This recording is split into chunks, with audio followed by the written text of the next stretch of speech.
Muy bien, alumnos y alumnas, tengan con todos muy buenos días. Estamos ya iniciando la semana número 6 de nuestro segundo trimestre. Y en este segundo trimestre, pues nosotros vamos a ver el tema correspondiente a lo que es el sujeto. Es así que voy a proceder a compartir pantalla en estos momentos con ustedes para iniciar nuestro tema de desarrollo del día de hoy. Y muy bien, como ustedes pueden observar aquí en pantalla, cuando nosotros vamos a hablar del sujeto, vamos a hablar de esta persona, animal o cosa de quien se habla en las oraciones, ¿cierto? Que viene a ser el sujeto. Entonces nos preguntamos lo siguiente, ¿qué es el sujeto? Para eso vamos a ver las definiciones, ¿no? Nos dice, el sujeto es aquel de quien se dice algo o al que se le atribuye algo. Eso es el sujeto. Vamos a ver un ejemplo. Bien, a todos nos anima un ideal. ¿De qué estamos hablando aquí en esta oración? A todos nos anima un ideal. ¿De quién estamos hablando? De un ideal. Por lo tanto, un ideal viene a ser lo que es el sujeto, porque corresponde con la definición que se nos está dando, ¿no? Es aquel de quien se dice o al que se le atribuye algo. Veamos otra. Dice, te adoro con todo mi alma. ¿A quién se le está atribuyendo? ¿Cierto? Te adoro con todo mi alma. Aquí estamos frente a un sujeto tácito, es decir, un sujeto que no está presente, pero se sobreentiende que en este caso es el pronombre yo. Yo te adoro con toda mi alma. Entonces aquí estamos frente a un sujeto que en este caso es tácito. Pero nos preguntamos, ¿cómo reconocemos a un sujeto? Pues el reconocimiento que nosotros vamos a tener para reconocer a un sujeto es el siguiente. Primero, tenemos que identificar al verbo. Después de que nosotros identifiquemos al verbo, ¿qué es lo que tenemos que hacer como segundo paso? Anteponer al verbo, ¿cierto? La pregunta de quién o a quiénes. Después de anteponer esta pregunta al verbo a quién o a quiénes, el paso a seguir, número 3, es la respuesta que tengamos del verbo viene a ser lo que es el sujeto, ¿cierto? Viene a ser lo que es el sujeto. Veamos un ejemplo. Tenemos la siguiente oración. Sobre la almohada, a mi lado, tibio, yace tu último sueño. Entonces nos hacemos la pregunta, ¿no? Primero identificar al verbo. ¿Cuál es el verbo aquí? El verbo es yace. Ahora que ya tengo el verbo, hay que hacerle la pregunta, ¿no? ¿De quién yace sobre la almohada? Y la respuesta es tu último sueño. En este caso, tu último sueño viene a ser lo que es el sujeto. Entonces, hemos procedido con los 3 pasos que se nos dan para reconocer a un sujeto y ahí tenemos a este sujeto oracional.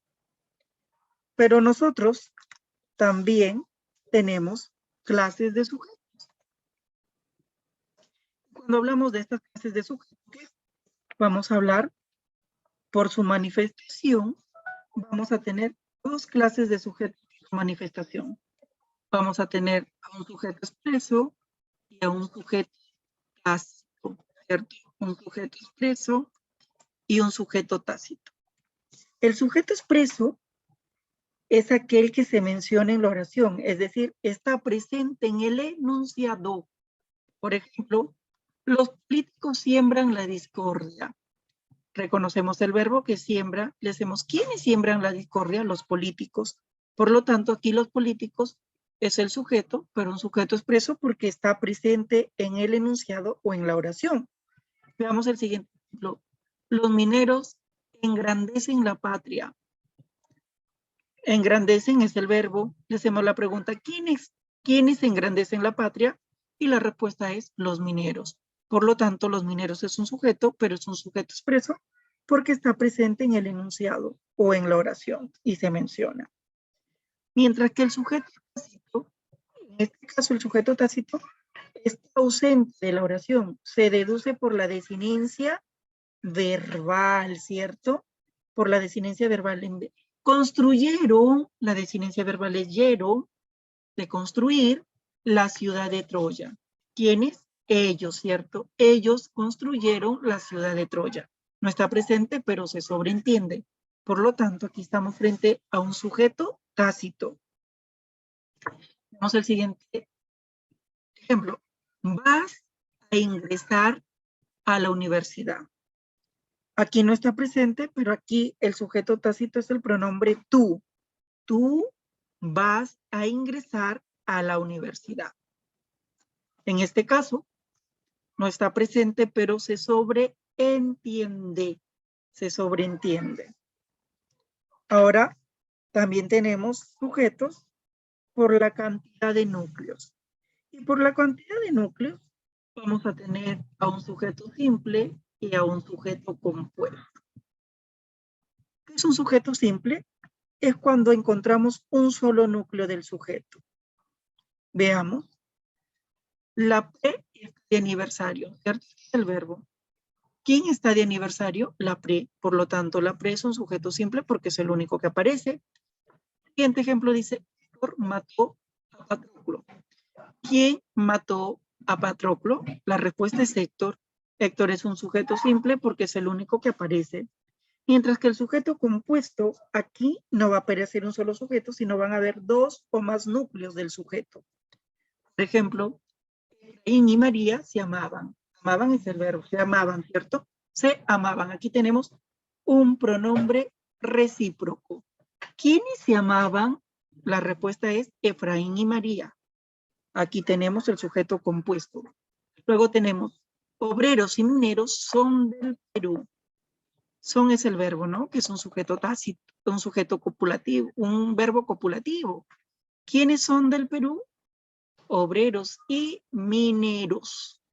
En este caso es un sujeto compuesto porque hay dos. En este caso, dos sujetos o dos núcleos del sujeto. Entonces, sujeto simple cuando aparece uno solo, sujeto compuesto cuando aparecen dos o más. Eso es por la cantidad de núcleos. Porque por la presencia de modificadores o complementos, vamos a tener a sujetos incomplejos y a sujetos complejos. ¿Cierto? Es un sujeto incomplejo. Un sujeto incomplejo son complementos o modificadores. Por ejemplo, Juan ingresó a la universidad. ¿Cierto? Allí tenemos sin complementos o modificadores, no los hay. Otro ejemplo, Argos murió al ver a Ulises. Y también no encontramos complemento, como observamos. Mientras que en el complejo, sí, aquí van a tener modificadores o complementos. Veamos un ejemplo. Juan, mi primo, ingresó en la universidad. ¿Cierto? Juan, mi primo, ingresó a la universidad. Mientras que en la siguiente oración, digo, el perro Argos murió al ver a Ulises. Ahora sí, es un complejo, porque ya hay la presencia de modificadores o complementos, ¿cierto? O complementos. Por lo tanto, aquí estamos frente a un sujeto complejo. Luego, por el destino de la acción verbal, vamos a tener a sujetos activos y a sujetos pasivos. ¿Qué es un sujeto activo? Un sujeto activo es cuando el sujeto realiza la acción verbal. Veamos. Víctor Hugo escribió Los Miserables. ¿Cierto? ¿Quién escribió Los Miserables? Víctor Hugo. Y el sujeto, que es el núcleo, en este caso Víctor Hugo, está realizando la acción verbal que nos dice, por lo tanto es un sujeto activo. Veamos el siguiente ejemplo. El campesino trabaja la tierra. ¿Quién trabaja la tierra? El campesino. Y el campesino, que es el núcleo del sujeto, está realizando la acción verbal. Por lo tanto, es un sujeto activo. Mientras que el sujeto pasivo, aquí, ¿cómo lo reconocemos? Porque cuando el sujeto recibe la acción verbal, es decir, cuando el sujeto recibe la acción verbal, es decir, no la realiza, sino la recibe. Ejemplo. Los Miserables fue escrita por Víctor Hugo. ¿Cierto? Aquí está recibiendo la acción verbal, que son Los Miserables. ¿Qué fue escrita por Víctor Hugo? Los Miserables. Siguiente ejemplo. La tierra es labrada por el campesino. ¿Qué es labrada por el campesino? La tierra. El sujeto está recibiendo la acción verbal. Por lo tanto, aquí estamos frente a un sujeto pasivo. Luego, otros adyacentes no verbales, vamos a encontrar que aquí no modifican al verbo, sino al sustantivo. Por eso hicimos adyacentes no verbales. Al adverbio o al adjetivo se encuentran incluidos dentro de un adyacente verbal, dice, ¿no? Veamos uno. Adyacente del sustantivo. Aquí modifica el sustantivo, núcleo de un adyacente verbal. Hablamos de un sujeto explícito, de un objeto directo, un atributo, un objeto indirecto, un objeto preposicional, un complemento circunstancial, un agente, lo que fuera. ¿Ya? Vamos a tener el modificador directo. ¿Qué es un modificador directo? Nos preguntamos. Pues un modificador directo es un adjetivo calificativo que antecede y o sigue al sustantivo, ¿cierto? Al sustantivo modificándolo directamente. Vamos a encontrar también aquí a los determinantes. Es un determinante, es un adjetivo determinativo que antecede al sustantivo especificándolo o determinándolo. Vamos a encontrar también aquí a la aposición. ¿Y qué nos dice la posición? Pues aquí la posición es un sustantivo o un sintagma nominal que modifica directamente al sustantivo que funciona como núcleo del sujeto explícito, es decir, de aquel que está presente en la oración. Y vamos, esto pues genera clases de aposiciones, o la posición se clasifica en aposición explicativa y en aposición especificativa. ¿Cómo me doy cuenta que voy a estar frente a cada una de ellas? La posición explicativa nos dice justamente que explica o enfatiza una cualidad. Generalmente está delimitada por dos comas. Intercambia ubicación y función con el núcleo y puede ser elidida sin que, emitida, ¿cierto? Sin que se altere en esencia la oración. Eso nos dice la posición explicativa, es decir, lo podemos obviar y no pierde sentido la oración, no pasa nada. Mientras que una posición especificativa, bien claro, nos dice aquí, que especifica claramente al núcleo del sujeto explícito. No va entre comas, ni intercambia su ubicación y función con el núcleo. Si se omite, la oración se ve afectada, es decir, una posición explicativa va entre comas. Si yo lo omito, no pierde sentido la oración.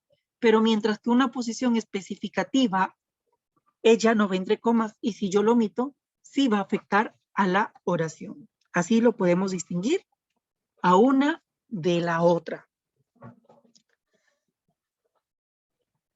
Luego tenemos el modificador directo, un modificador indirecto. Un modificador indirecto es un sustantivo o un síntoma nominal antecedido de una preposición. Por tanto, se une directamente al sustantivo para modificarlo. Se une directamente al sustantivo para modificarlo. Luego vamos a tener los adyacentes del adjetivo.